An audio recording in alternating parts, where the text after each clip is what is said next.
अगर आज आप इस वीडियो पे क्लिक ना करते तो आपका यूनिवर्स कुछ और ही होता। आपका जो सीरीज ऑफ इवेंट्स चल रहा था वो किसी और टाइमलाइन पे जाता। लेकिन क्योंकि अब आपने इस वीडियो पे क्लिक कर दिया है तो आपका ये डिसीजन आपके फ्यूचर में होने वाले हर डिसीजन को इफेक्ट करेगा। यही है the butterfly effect. Butterfly effect एक ऐसा मिस्टीरियस कॉन्सेप्ट है जो हमें इस दुनिया के बारे में और सोचने पर मजबूर करता है। इस दुनिया में छोटी चीज़ कुछ नहीं होती, हर चीज़ का कोई ना कोई इफेक्ट ज़रूर होता है। कुछ चीज़ें हमें गुजर जाने के बाद मालूम होता है कि हमारी दुनिया कितनी ज़्यादा कॉम्प्लिकेटेड है। बटरफ्लाई इफेक्ट का बेसिक कॉन्सेप्ट ये है कि आपका एक छोटा सा डिसीजन आपकी और दूसरों की लाइफ में एक बहुत बड़ा चेंज ला सकता है। एक बटरफ्लाई यानी तितली जो कि जापान में अपना पर हिला रही है, उसके पर हिलाने की वजह से जो हवा निकल रही है, हो सकता है वो हवा बढ़ते बढ़ते इतनी बढ़ जाए कि उससे इंडोनेशिया में एक तूफान आ जाए। ये एक ऐसी क्रेजी थ्योरी है जिसको समझना हर किसी के बस की बात नहीं है। इस थ्योरी की डिस्कवरी हुई 1961। एडवर्ड लॉरेंस जो कि एक मैथमेटिशियन और मेट्रियोलॉजिस्ट थे, अर्थ एटमॉस्फेयर के सिमुलेशन पे काम कर रहे थे। मशीन ने उनको ये रिजल्ट दिया कि सनी वेदर होगा। उन्होंने इस सिमुलेशन को दोबारा टेस्ट करना चाहा।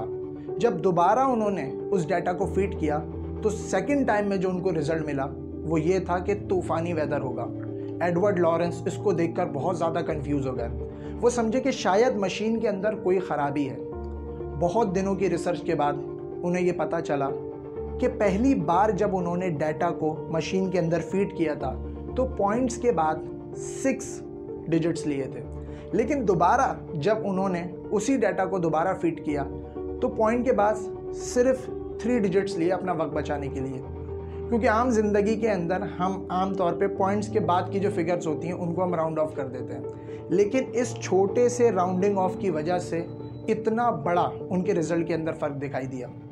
वहीं से इस थ्योरी की शुरुआत हुई जिसको आज दुनिया बटरफ्लाई इफेक्ट के नाम से जानती है। The story.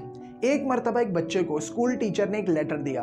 कहा कि इस लेटर को जाके अपनी मदर को दे देना। बच्चा छोटा था, उस लेटर को पढ़ नहीं सकता था, तो उसने वो लेटर जाके अपनी मदर को दे दिया। मदर ने उस लेटर को पढ़ा और उसकी माँ रोने लगी। बच्चे ने पूछा, माँ इसमें ऐसा क्या लिखा है? उसने बताया कि बेटा इसमें लिखा है कि आपका बेटा एक बहुत जीनियस स्टूडेंट है और वो हमारे स्कूल के टीचर से बेटर टीचर डिजर्व करता है। ये सुनकर वो बच्चा बहुत ज़्यादा मोटिवेटेड हो गया और वो बिलीव करने लगा कि वो एक जीनियस है। और इस हादसे के बाद उसकी माँ ने उसको घर में ही पढ़ाना शुरू कर दिया।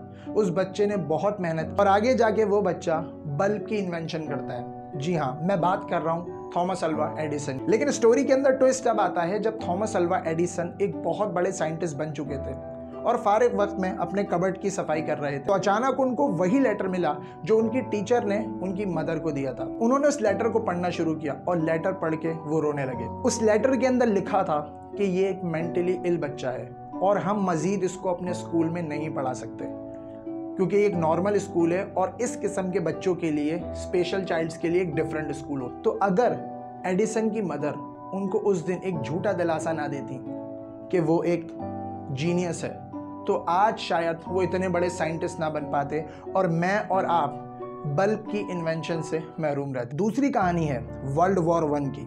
अगर मैं आपको कहूं कि एक रॉन्ग टर्न की वजह से दुनिया में 2 करोड़ लोगों की मौत हो गई। 28 जून 1914 फ्रेंड्स एंड फर्टिनेंट जो कि एक हंगरी के प्रिंस थे, एक मर्तबा लॉन्ग ड्राइव पे अपनी वाइफ के साथ जा रहे थे। ड्राइवर ने राइट टर्न लेने के बजाय गलती से रॉन्ग टर्न ले लिया और वो एक ऐसी लोकेशन पे पहुंच गए का एक हेटर गवरीलो प्रिंसिप नामी पड़ोसी मुल्क सर्बिया से, जो उनका एक हेटर था, ऑलरेडी वहाँ पे मौजूद था। उसने वहाँ पर देखकर उनको और उनकी वाइफ दोनों को शूट कर दिया। बाद में ऑस्ट्रिया ने इसका इल्ज़ाम सर्बिया पे लगाया और कुछ मुल्क ऑस्ट्रिया के साथ जुड़ गए और कुछ मुल्क सर्बिया के साथ जुड़ गए। उसके बाद हुआ दुनिया का सबसे बड़ा वॉर जिसको हम वर्ल्ड वॉर 1 के नाम से जानते हैं। इस लड़ाई के अंदर 2 करोड़ लोग मारे गए। तो आप अंदाज़ा लगाएं कि अगर वो एक रॉन्ग टर्न ना लिया जाता तो आज शायद वर्ल्ड वॉर 1 कभी होता ही नहीं और दुनिया में 2 करोड़ लोग मारे ना जाते।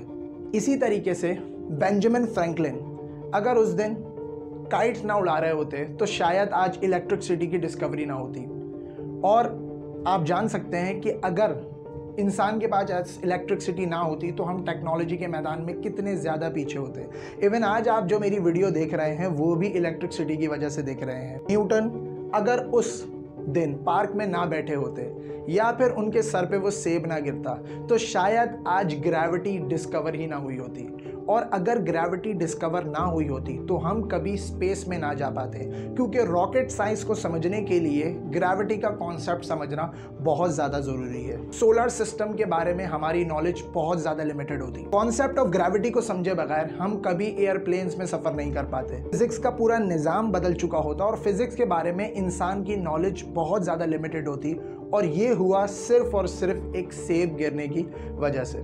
तो सवाल ये है कि बटरफ्लाई इफेक्ट से हम अपनी ज़िंदगी में फ़ायदा कैसे उठा सकते हैं। हर बंदा इस बात से रिलेट कर सकता है कि आज जो भी कुछ आप प्रेजेंट में कर रहे हैं वो अपने पास में किसी ना किसी लिए हुए डिसीजन की वजह से कर रहे हैं। और आप जो अभी प्रेजेंट में डिसीजन ले रहे हैं, क्या वो आपको फ्यूचर में आपके ड्रीम से मिला देंगे? अगर आप बटरफ्लाई इफेक्ट को अभी इसी वक्त अप्लाई करना चाहते हैं तो मैं कहूँगा कि आप चैनल को सब्सक्राइब करें। हो सकता है मेरी कोई आने वाली इंफॉर्मेटिव वीडियो आपकी लाइफ चेंजिंग वीडियो साबित हो। आज के लिए इतना ही, मिलते हैं हम अपनी नेक्स्ट वीडियो के अंदर। तब तक के लिए अल्लाह हाफिज़।